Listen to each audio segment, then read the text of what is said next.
Hi bakers, these pumpkin spice snickerdoodles, known for their soft chewy inside, are leveled up with mashed pumpkin and warm spices, are definitely in my top 5 cookies now.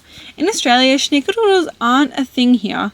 I always hear Americans talk about how good they are, so I thought I would give them a go, and they are everything good I like in a cookie.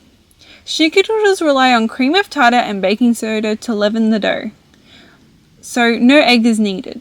Let's make some.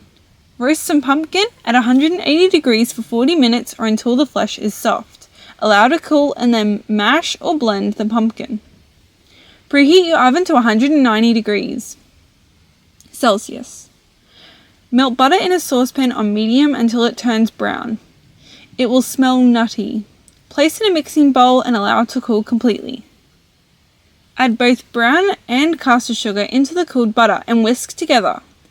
Add mashed pumpkin and vanilla, mix until well combined.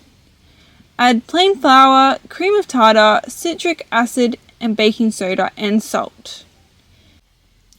Fold the flour through the mixture until just combined.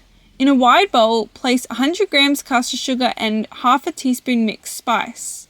Scoop wet dough in a 2 tablespoon ice cream scoop and roll in sugar. The dough is soft, but that is okay. Place on lined baking trays. Place in oven for 10 minutes. Allow to cool completely on trays. I know you're wondering, can I put this in the fridge before baking? The dough is too soft, but do not put in the fridge. This is what happens when you place it in the fridge for 20 minutes before the oven. They are burnt on the underneath and don't spread to a nice chewy consistency. These cookies would be great for your next holiday potluck. The brown butter and brown sugar give a richness to the cookie, and the citric acid helps balance the flavours.